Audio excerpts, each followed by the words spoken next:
अस्सलामुअलैकुम। अज़रबैजान और आर्मीनिया की जंग दिन ब दिन नए मोड़ पर पहुंच रही है। तुर्की ने साफ लफ्जों में कह दिया है कि हम अज़रबैजान और आर्मीनिया के मसले के हल के लिए मजीद 30 रोज तक इंतजार नहीं करेंगे। उधर आज़री सदर इल्हाम अलियूफ कहते हैं कि मालूम नहीं कि अज़रबैजान और आर्मीनिया के दरमियान मज़ाकरात कब हों, मगर इतना मालूम है कि तुर्की इन मज़ाकरात में अहम हिस्सा है और इसकी शिरकत जरूरी है।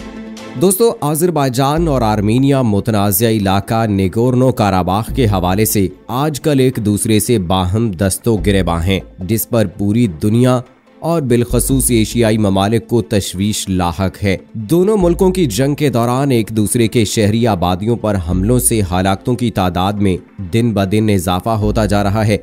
आलमी तबसरा निगारों ने इस बात का इजहार भी किया है कि जंग को ना रोका गया, ये यूरोप और एशिया दोनों के लिए अच्छा नहीं होगा। अमेरिका में इंतखाबात की वजह से इस जंग के हवाले से ताहाल कोई पॉलिसी नहीं बनाई गई। ताहम इससे पहले अमेरिका दोनों मुल्कों को जंग से दूर रहने और सब्र बर्दाश्त का मुजाहिरा करने की हिदायत जारी कर चुका है। दिन ब दिन बढ़ती हुई इस लड़ाई का आगाज 27 सितंबर को हुआ था और अब तक इस लड़ाई में 400 से ज्यादा हलाकतें हो चुकी हैं। रूस और फ्रांस की कोशिशों से दोनों मुल्कों में एक बार आर्जी जंगबंदी पर इत्तफाक हुआ, जो सिर्फ 5 मिनट तक रह सकी और दोनों ने एक दूसरे पर फिर गोलाबारी शुरू कर दी और पहल करने का इल्जाम भी एक दूसरे पर लगा दिया। दोनों मुल्कों में वक्फे से झड़पें जारी हैं, ताहम दोनों मुल्कों की तरफ से मज़ाकरात की कोशिशें भी की जा रही हैं। तुर्की के वजीर दिफा हुलूसी अकार ने अपने रूसी हममनसब सेर्गी शोगो से टेलीफोन पर बातचीत की है और कहा है कि आर्मीनिया को अज़रबैजान की शहरी आबादकारियों पर अपने हमलों का खात्मा करना चाहिए और मकबूजा जमीनों से किनारा कशी इख्तियार करनी चाहिए। वजारत दिफा के तुर्क वजारत के जराये के मुताबिक दोनों वज़रा ने निगोर्नो काराबाख, शाम और लीबिया के अदलब में पेशरफ्त पर तबादला ख्याल किया। हुलूसी ने अपने रूसी हममनसब को बताया कि अज़रबैजान काराबाख में हल के लिए मजीद 30 साल इंतजार नहीं करेगा। तुर्की अपनी फौज अपनी सरजमीनों पर कब्जा करने के लिए शुरू की जाने वाली मुहिम के लिए अज़रबैजान के शाना बशाना खड़ा है।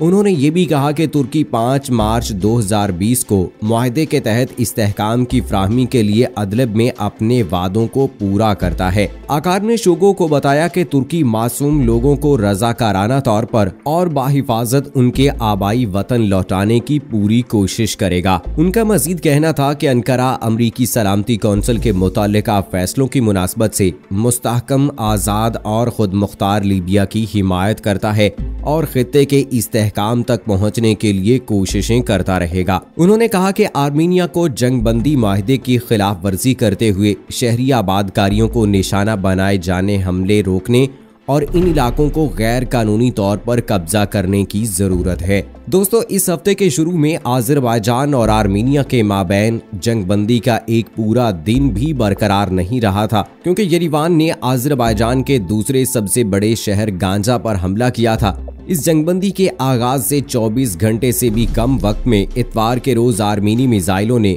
गांजा में शहरी बस्तियों को निशाना बनाया, जहां मलबे के दरमियान तलाशी और इमदादी सरगर्मियां जारी हैं। इन तमाम हमलों के नतीजे में अज़रबैजान के पब्लिक चीफ प्रोसिक्यूटर ने ऐलान किया कि 41 शहरी हलाक हो गए हैं, जबकि 207 दीगर जख्मी हुए हैं। हमलों के बाद तकरीबन 18,511 मकानात, 148 सिविलियन सहूलतकार और 57 अपार्टमेंट्स को भी इस्तेमाल से ज्यादा मुहैया किया गया है। उधर अज़रबैजान के सदर इल्हाम अलियूफ ने कहा कि तनाज़ात की सालिसी के लिए तश्कील पाने वाला और फ्रांस, रूस और अमेरिका की सरबराही में मनसिक ग्रुप मुतासिबाना है और तुर्की, जिसे उसने शाम, लीबिया और दीगर ममालिक में दखल अंदाजी की वजह से आलमी ताकत करार दिया है, बैनुल-अक़वामी तनाज़ात हल के अमल में शामिल होना जरूरी है। उनका कहना था कि तुर्की मनसिक ग्रुप का भी एक मेंबर है, उसे शरीक सदरों में क्यों नहीं होना चाहिए। यहाँ तक कि अगर बहुत से मगरबी ममालिक उसे कबूल नहीं करना चाहते हैं तो भी तुर्की का लफ्ज बड़ा है, ये मुकम्मल तौर पर आजाद है। सदर इल्हाम अलियूफ ने अगरचे नहीं जानते कि आर्मीनिया के साथ बातचीत कब शुरू होगी, लेकिन वो चाहता है कि तुर्की भी इन मज़ाकरात में हिस्सा ले। अजरबैजान के एक सीनियर ओहदेदार ने बताया कि तकरीबन पिछली 3 दहाइयों से निगोर्नो काराबाख तनाज़े के हल के लिए अमली कोशिशें नाकाम हो गईं। हमने तनाज़ात के हल के लिए सिफारती और सियासी कोशिशों की हमेशा तारीफ की है, लेकिन हमें ये कहना हक है कि गुज़श्ता 28 बरसों में ये कोशिशें काफी मजबूत नहीं, काफी हद तक मस्बत और मौसर नहीं थी। उनका मजीद कहना था कि अजरबैजान सलामती और ताउन की तंजीम बराए यूरोप मनसिक ग्रुप की काविशों के खिलाफ नहीं है, लेकिन उन्होंने बताया कि इसके नताइज अभी बरामद नहीं हुए हैं। OSCE मनसिक ग्रुप, जिसकी सरबराही में फ्रांस, रूस और अमेरिका ने की थी, 1992 में इस तनाज़े का पुरअमन हल तलाश करने के लिए तश्कील दी गई थी, लेकिन इसका कोई फायदा नहीं हुआ। ताहम जंगबंदी पर 1994 में इत्तफाक किया गया था। ओहदेदार ने यह भी कहा कि तुर्की एक इलाकाई ताकत है जो जायज मफादात के साथ है और रूस की तरह इलाकाई मामलात में भी इसको शामिल होना चाहिए। लिहाजा तुर्की को खित्ते के तनाज़ात के हल में शामिल होना जरूरी है।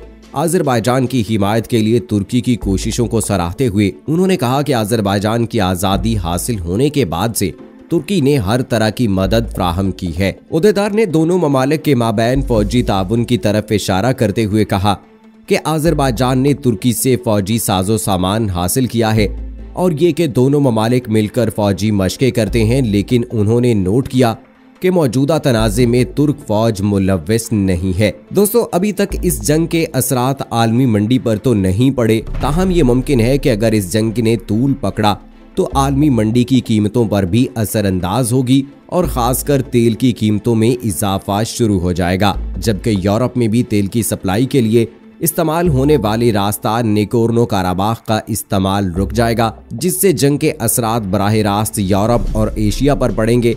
ताहम आलमी सिफारतकारों ने फौरी जंगबंदी और मसाइल के हल के हवाले से मुश्तरका तजावीज़ दी हैं, जिन पर अमल करके ही एशिया और यूरोप को एक और आलमी जंग से रोका जा सकता है। दोस्तों, इस हवाले से आपकी क्या राय है? आप अपनी राय का इजहार कमेंट बॉक्स में जरूर कीजिएगा। मुझे अगली वीडियो तक इजाजत दीजिए।